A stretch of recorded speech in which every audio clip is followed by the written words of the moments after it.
হেই everyone, কেমন আছো তোমরা? আশা করি তোমরা ভালোই আছো। তো আমিও ভালোই আছি। এটা হচ্ছে উদয়পুর পার্ট 2।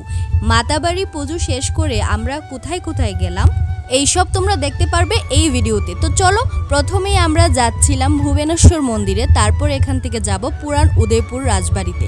তো আমার ফার্স্ট টাইম, আমার খুবই ইচ্ছা ছিল যে পুরান রাজবাড়ি অর্থাৎ উদয়পুরে যে পুরান রাজবাড়ি রয়েছে সেখানে যাওয়ার।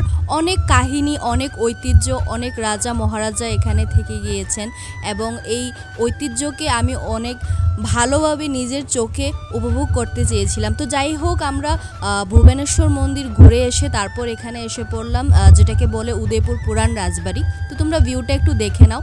কে কে এখানে এসেছো কমেন্ট করে জানাবে। তো এখানে এসে আমরা এত সুন্দর সুন্দর ফটো ভিডিও ক্লিক করেছি, যেটা তোমরা আমার প্রোফাইলে দেবযানী দাস এবং ইনস্টাগ্রামে ইটস মি দেবযানী এখানে তোমরা দেখতে পারবে, চাইলে লিঙ্কও দিয়ে দেব। তো যাই হোক, এখানে এসে প্রথমে আমি ভিডিও কিছু আমার রিলসের জন্য শ্যুট করা স্টার্ট করে দিলাম। আর এখানে আমার ফ্রেন্ডের সাথেও একটা ভিডিও পোস্ট করেছি ইনস্টাগ্রামে, যেটা খুবই ভালো ছিল কন্টেন্টটা, তোমরা গিয়ে দেখতে পারো। তো এখানে ওর আর আমার কিছু রিলসের ক্লিপ চলছিল এখানে। তো যাই হোক, পরে আমরা দেখলাম যে আমাদের আরেকজন বান্ধবী এসেছে, ওকে বলেছিলাম যে একটু আগে এসে পড়, তাহলে আমরা ফটো ক্লিক করতে পারবো। তো না, ও তো দেরি হবে। তো যাই হোক, এখানে ওকে টাটা টাটা বলে আমরা চলে যাচ্ছি আবার আমাদের বাড়িতে অর্থাৎ আগরতলাতে। তো উদয়পুর থেকে এখানে আগরতলা ট্রেনে আমরা চড়ে এসে পড়বো। তো এখানে অটো দিয়ে আমরা স্টেশনে এসে পড়েছি।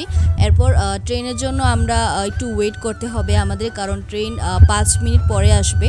তো যাই হোক, আমরা আগরতলা এসে পড়লাম। এখানে প্রচুর পরিমাণে বৃষ্টি, আর বৃষ্টির কারণে আমি ব্লগটা এখানেই শেষ করছি। তো দেখা হচ্ছে নেক্সট মিনি ব্লগে।